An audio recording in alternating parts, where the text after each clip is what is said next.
WhatsApp guys, welcome back to another reaction video. कल की movie आने वाली है जिसको पहले प्रोजेक्ट के नाम दिया गया था, मतलब तब तक डिसाइड नहीं हुआ था नाम क्या होने वाला है। हम लोगों के लिए डिसाइड नहीं हुआ था, उनका ऑलरेडी डिसाइडेड था।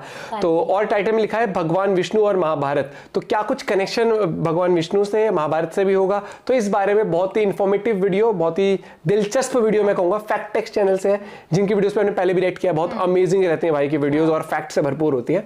तो पहली बात तो कौन कौन एक्साइटेड है इस मूवी के लिए जरूर कमेंट करके बताना, और ओरिजिनल वीडियो का लिंक डिस्क्रिप्शन में है, और बाकी चैनल पर है तो प्लीज सब्सक्राइब, वीडियो कर दे 1 2 3 गो। अभी दुनिया में पानी कम हो रही है, दुनिया में पॉल्यूशन और वेस्ट बढ़ता जा रहा है, लोगों का अटेंशन स्पैन कम होता जा रहा है, बहुत सारी नेगेटिव चीजें इस दुनिया में बढ़ गई हैं, और पुराणों के हिसाब से आने वाले वक्त में ये कलयुग घोर कलयुग में बदल जाएगा, जहाँ पर बुराई अच्छाई से ज्यादा ताकतवर होगी। एक ऐसी दुनिया जहाँ पर हर कोई तड़पेगा।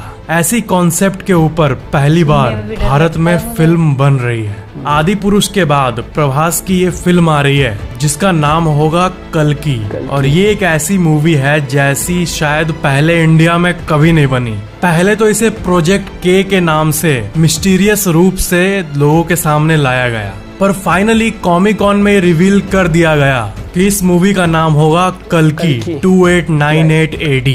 2898 AD का मतलब समझ रहे हो आप? अभी कौन सा साल चल रहा है? साल 2023। तो ये मूवी हमें आज से करीब 800 साल बाद की धरती की सिचुएशन हमें दिखाती है। अभी तो फिलहाल इंडिया में ऐसे कॉन्सेप्ट के ऊपर मूवी बनी ही नहीं, जहाँ पर एक ऐसी दुनिया होगी जो कि रियल लाइफ सिचुएशन से भी इंस्पायर्ड है, जहाँ पर नेचुरल रिसोर्सेस की कमी हो गई है और लोग पानी के एक बूंद के लिए भी तरस रहे हैं, और उसी में प्रभास की एंट्री होती है। कल्कि जो शब्द है ये असल में भगवान विष्णु का एक अवतार है जो कि कलयुग में आने वाला है पुराणों के अनुसार। अगर आप पुराणों को एक्सप्लोर करोगे तो आपको उनमें बहुत ही इंटरेस्टिंग चीजें और सीक्रेट्स पता चलेगी। सबसे पहले सतयुग आया जिसमें लॉर्ड विष्णु अपने ही खुद के अवतार में थे, मतलब ओरिजिनल लॉर्ड विष्णु। फिर त्रेता युग आया जिसमें लॉर्ड विष्णु राम जी के अवतार में धरती पर जन्म लिए थे। फिर आया द्वापर युग जिसमें लॉर्ड विष्णु कृष्ण भगवान के अवतार में जन्म लिए थे, और द्वापर युग के बाद अब चल रहा है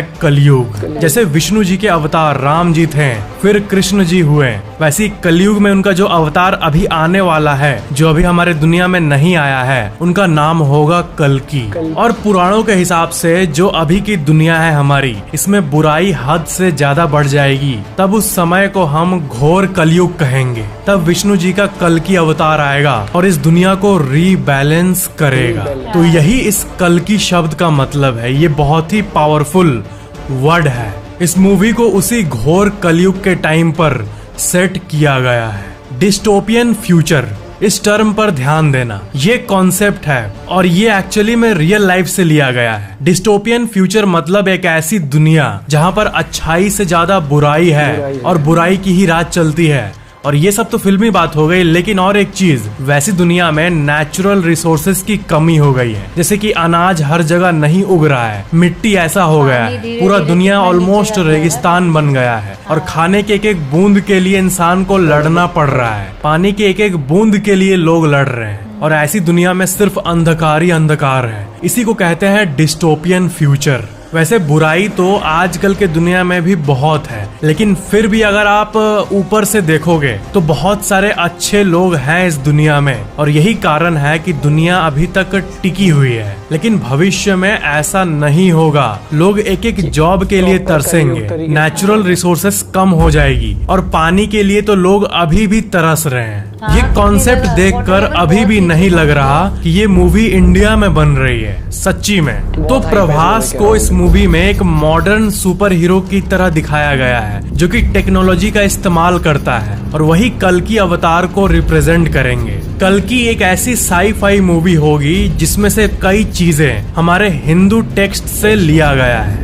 जैसे अश्वत्थामा, इनके बारे में तो आप जानते ही होंगे। अश्वत्थामा को श्राप मिला था कि वो कभी भी नहीं मरेंगे, और हमारे टेक्स्ट के हिसाब से अश्वत्थामा आज के टाइम पर, जी हाँ, अभी जब आप ये वीडियो देख रहे हो, अभी भी अश्वत्थामा किसी न किसी गुफा में कहीं न कहीं हमारे दुनिया में छिपा हुआ है और इंसान के रूप में ही एग्जिस्ट करता है। उसका बॉडी भले ही सड़ गया होगा। इस मूवी के ग्लिम्स को अगर आप ध्यान से देखोगे तो आपको पता चलेगा कि पाप और पुण्य की दो टीम्स दर्शाई गई है। जो पाप वाली टीम है उनको ब्लैक ड्रेस में दिखाया गया है और जो पुण्य वाली टीम है उनको व्हाइट कलर की आउटफिट में दिखाया गया है। कल्कि 2898 अब इंडिया के सबसे मोस्ट एक्सपेंसिव मूवीज के लिस्ट में आ गया है। इसका बजट है 600 करोड़ रुपए। इस मूवी के बारे में और एक फन फैक्ट है कि इसके अंदर जितने भी टेक्नोलॉजिकल गाड़ियों को हमें दिखाया गया है, फ्यूचर की व्हीकल्स का इस्तेमाल किया गया है जो कि बहुत एडवांस्ड दिखते हैं, वो एक्चुअली में असली गाड़ियां हैं। मतलब 90% से भी ज्यादा मूवीज में जो ऐसी गाड़ियों को दिखाया जाता है वो असल में बस एक सेट में चलता हुआ एक नॉर्मल सा व्हीकल होता है, एक पतला सा व्हीकल जिसको कि ग्रीन स्क्रीन और CGI के मदद से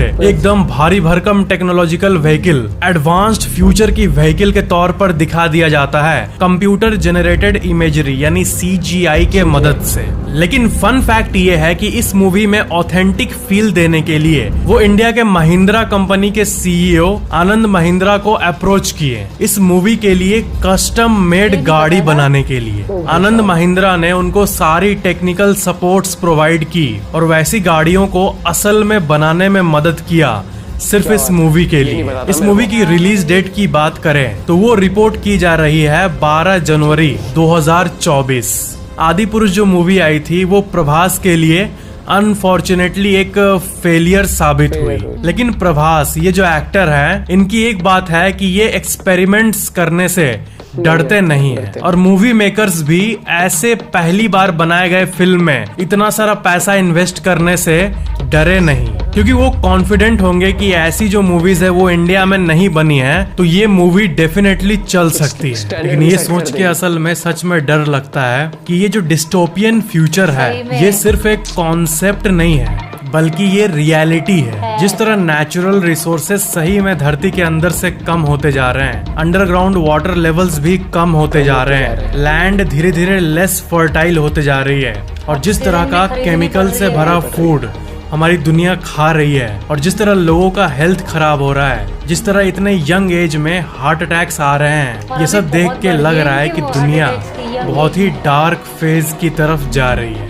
सतयुग से फिर त्रेता युग, फिर द्वापर युग, फिर कलयुग। इसके अगर आप डिटेल्स को जानोगे तो आपको ये पता चलेगा कि सतयुग में सबसे ज्यादा लोग सेल्फलेस रहते थे, यानी लोग दूसरों के लिए जीते थे। फिर त्रेता युग में जब राम जी का जन्म हुआ तब ये सेल्फलेस जीने वाली चीज थोड़ी सी धरती पर कम हो गई थी। फिर द्वापर युग में असुरों की संख्या और भी बढ़ गई और धीरे धीरे बुराई बढ़ गई और अब कलयुग है जिसमें हम अभी जी रहे हैं, जिसमें इतनी सारी टेक्नोलॉजिकल चीजें मौजूद हैं, बिजली है, सेल फोन है, ये है वो है, लेकिन लोगों के अंदर जो मोरल वैल्यूज हैं वो कम होते जा रही है। लोग बहुत ही ज्यादा सेल्फिश बनते जा रहे हैं। लोग को बस खुद से मतलब है और अपने कम्युनिटी से मतलब है और दुनिया आपस में बढ़ते जा रही है। कौन इंसान अच्छा है कौन बुरा ये तो सब्जेक्टिव होता है। जो इंसान आपके लिए बुरा होगा वो किसी और के लिए अच्छा हो सकता है, या फिर आपके लिए जो इंसान अच्छा है वो किसी और के लिए बुरा हो सकता है। तो ये कॉन्सेप्ट तो अलग है, ये तो सब्जेक्टिव है। लेकिन पूरे दुनिया को देखें तो सेल्फलेस होकर जीना यही जिंदगी का गोल बताया है बहुत से महापुरुषों ने। उन्होंने ये कहा है कि जब आप दुनिया की सारी धन दौलत हासिल कर लोगे तो आपको चैरिटी और ये सब चीज ही सेटिस्फाई कर पाएगी, क्योंकि वही जीवन का असल मकसद होता है। जैसे बिल गेट्स और बाकी अमीर लोग आप देखोगे तो ये लोग बहुत सी चैरिटीज करते हैं और मे भी अगर आप इनके माइंड को रीड करोगे तो आपको ये पता चलेगा कि इनके पास तो पैसा बेशुमार है, पैसा का करेंगे क्या। लेकिन जो ये चैरिटी करते होंगे लोगों के फेस पे जब ये स्माइल देखते होंगे, जैसे कि जब कोई तारीफ करता होगा कि बिल गेट्स के चलते ये अच्छा हुआ, किसी गरीब बच्चे के फेस पर जब स्माइल आती होगी तो ये देख के ऑफ कोर्स सेटिस्फैक्शन उनको मिलती होगी। और यही कारण है कि रिच लोग ऐसी चीजों को करते हैं, क्योंकि सेटिस्फैक्शन लाना नहीं पड़ता है। किसी गरीब बच्चे के फेस पर स्माइल देख के सेटिस्फैक्शन अपने आप ही आ जाती है। तो इसी को कहते हैं सेल्फलेस होकर जीना। तो कलयुग के इसी डिस्टोपियन फ्यूचर को ये मूवी हमें दिखाती है। एक एस्टिमेट के हिसाब से डेली 41 मिलियन ट्रीज को काट दिया जाता ये है। बहुत यानी बड़ी पेपर वो है, प्रोडक्ट्स नदी बनाने के ऑक्सीजन लिए खरीद रहे हो। डेली 4 करोड़ पेड़ों को काट दिया पेपर जाता बनता है। है ना। और जब काटने का रेट नए पेड़ उगने के रेट से ज्यादा होता है तो इवेंचुअली जो पेड़ों की संख्या है वो कम होते रहेगी। अगर पेड़ों की संख्या को हमें बस मेंटेन करना है तो जितना पेड़ कटता है हर एक दिन और जितने नए पेड़ लगाए जाते हैं हर एक दिन वो मैच करना चाहिए एटलीस्ट। लेकिन अभी के समय में ये बैलेंस पूरी तरह से बिगड़ रहा है। अभी टिश्यू देखा ना पेपर कोविड जैसी में, चीज कोरोना बनाने के वाली, लिए हाँ। रोज लाखों करोड़ों पेड़ कटते हैं। ये रियली में अपने पैर पर कुल्हाड़ी मारने की तरह है। लोग पेड़ों को काट कर अपने आप ही डिस्ट्रॉय कर रहे हैं। तो ये था आज का वीडियो। सब्सक्राइब करके बेल आइकन जरूर ऑन। वही ना, जो नेचुरल चीज जैसे नेचर से तो बिल्कुल ही, जैसे अगर जाओ हिल स्टेशन पे जाओ, हर उस पे हर थोड़ी थोड़ी दूर पे ना कंस्ट्रक्शन मिलेगी, पहाड़ को तोड़ के वो जो बॉम्ब से वो करते हैं, वही हमें हर उस पे लैंडस्लाइड के होटल, रूप में बिल्डिंग, देखने को ये मिलता सब है। बहुत वो चीजें है। होती हैं और फिर हाँ। नेचुरली अर्थ जो है जैसे कहीं ना नदी कहीं है, पानी है, उसको वो वो करती करते है जा फिर रहे हैं, वहाँ पे काउंटर। बिल्डिंग बनाते जा रहे हैं। अब ये तो एक छोटा सा एग्जाम्पल है कि नदी किस तरीके से फिर वापस आ रही है, जो घरों में जा रही है अपनी जगह पे, वो फैलेगी तो है एक टाइम पे आके। और ऐसे जैसे पहाड़ों का इतना ज्यादा हाल बुरा बहुत कर बुरा रखा हाल रखा है वहाँ पर। खुद ही देख लो ना, मैं खुद अपना बता रही हूँ कि मैं 2014 के एंड में आई थी गुड़गांव, ठीक है, जहाँ मेरा पीजी था भाई, उसके आसपास बहुत पेड़ building। पेड़ थोड़ा जंगल टाइप था। और अब अगर देखो ना, पीजी नहीं दिखता, पीजी के साइड में इतनी जगह थी, वैसा लगता है बिल्कुल ऐसे जगह नहीं बची है। करके बिल्डिंग और ये लगा लो एक खड़ी ही प्लॉट करती के हैं। अंदर इतने वो हो जाते हैं, फ्लोर हो जाते हैं कि भैया ऐसा लगता है पूरा कुनबा बसा दो वहाँ पर। और ये पता है कि ये चीजें अभी मजाक में ऐसा लग रहा होगा ये क्या है, लेकिन जो कोरोना वाली चीज थी ना, जब एक टाइम पे सबने बोला था कि वो दिन दूर नहीं है जब पानी खरीदना पड़ जाएगा। बहुत पहले आगे ना वो गाँव में बोलते थे, अरे ऐसा भी टाइम आएगा पानी बोतलों में खरीद खरीद के पियोगे, वो तो पीते कब हैं से ना आया लोग हुआ है आज, टाइम कब तो। वही मैं कह रही हूँ, बहुत पहले। बहुत चीजें जैसे अब ये देख लो यार, शुद्ध ऑक्सीजन शुद्ध हवा खरीदनी पड़ रही है। शुद्ध हवा के लिए एयर प्यूरिफायर लगाना पड़ता है लोगों लगाने को अपने पड़ घर रहे पे। हैं, बहुत हाँ, चीजें वही ऐसी धीरे-धीरे सिचुएशन खत्म करते जा रहे हैं ना। वो कहते हैं ना कहीं ना कहीं अर्थ को खोखला करा जा रहा है किसी मिलियंस पेड़ डेली कट रहे हैं टिश्यू और ये 4 सब करोड़ लगभग बनाने से। और एक चीज आपने देखी होगी कि वो जो बताया ना कि ये कलयुग है, कहीं ना कहीं वो फील होता है कि आज हम देखते हैं ना कि मतलब कि इंसान में वो रहता है यार कि दूसरे का पैर काट दो, मैं वाली बात। और एक सबसे बड़ी बात जो हमने देखी है वो ये है कि